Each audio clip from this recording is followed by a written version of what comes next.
Hey everyone, today we will review the AI pin landing page from the company Humane. In case you've missed it, this is a new product that is launched from former Apple employees. This product got a lot of hype, and there are a couple of products in the same space like the Rabbit Air One that started to pop. It's very interesting to see those new devices being developed, but let's take a look at the design of their landing pages. I'll take a look at it on desktop, but it's very important that your website is mobile friendly. Most of our customers have 70-80% of traffic on mobile. Overall, the visual design is very cool, very simple, very engaging, a little bit Apple-like, obviously. The order button could definitely have a more engaging hover state to encourage people to click it, but some of the transitions are pretty cool. This is one of those websites though where they use pagination too much. You have to do a lot of scrolling to get to the content. Apple is doing that extremely well for their landing pages because whenever you get to a new section, it feels exciting, it feels dynamic, you want to read more and discover the story. For AI pin, it might start to feel a little bit redundant to spend a lot of time on a specific feature. As I mentioned on previous video as well, it's always great to focus on benefits first and then dive into all the technical details and the features. You can see that they were concerned about the pagination because they included this mode here, but it's very confusing. It's kind of distracting from time to time. You can see that they were concerned about the navigation because they also included this kind of hover state mode to quickly move across the different sections, which is a pretty nice touch. As you can see, it still requires a lot of scrolling for me to get to the content. You cannot see it, but I'm literally scrolling like a madman on my trackpad. It's great that they're using storytelling a little bit more to not only get into the technical details, but also show you some of the opportunities here. Again, I have to scroll so much, this is starting to be tiring. A couple of very important things as well. When I'm starting to move my mouse away to go through another window, it gets into this mode. And then when I go back, it selects another section that I don't necessarily want to, and then I'm lost in the navigation. So they should definitely fix that. You should not always design for the ideal scenario. You should think about the potential errors that people can make and make sure to reduce them as much as possible to reduce the frustrations. They introduce a couple of cool, interesting motion effects to make the text disappear, for instance. So those are things that are very well executed, and also the website overall feels very modern, very clean, very minimalist. So this is pretty well done.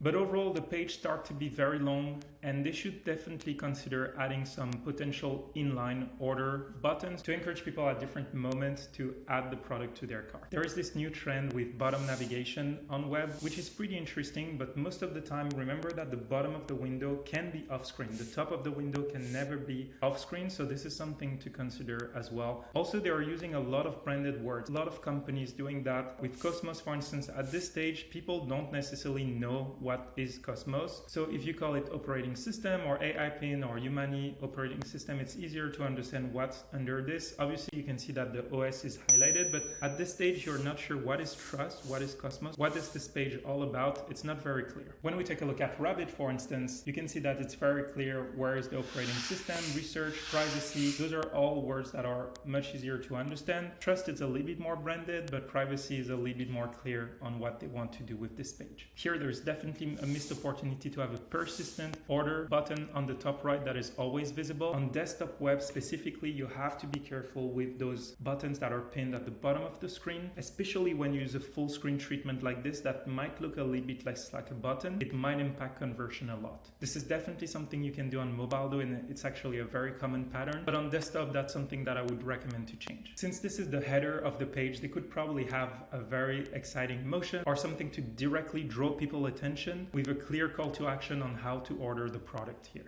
The second section is definitely underwhelming. You just learn about the Rabbit OS. You should always try to demonstrate your product as much as possible. Show and don't tell is an important principle here. The Rabbit is cute though. When you get to the third section, things start to be a little bit more exciting. You can see this nice 3D render. You can start to have an idea about how the platform feels. But again, this is a very cool 3D shot. It doesn't tell you a lot about the platform yet. And I think they should focus on storytelling a little bit more rather than focusing on features that much. Here they are getting very technical about the capabilities of the hardware, but they should really use storytelling to show me use cases on where this device would fit in my workflow. Let's say you need to schedule a meeting, you need to ask more information about XYZ. They should show real use case to show you the benefits and what you could become with this device. They don't really have a strong strategy when it comes to their design system. You can see the colors of the call to actions are a little bit all over the place. You have this red being used here, the orange for pre-order, watch keynote font is using a blue color. All the buttons are different, which really impact the predictability of the platform. And this is a very key point for UX design. People already know the iPhone, so Apple tend to still focus on the improvement of the hardware with each new iteration, but you can see that they're still anchoring that in benefits. They are saying that you have an all-day battery to make you sure that you can do the things you want to keep doing, right? It's a different way of framing the content, which is very, very important. So highly recommended to really use those principles a little bit more into your landing pages. Let me know if this was helpful, and I'll see you on the next video.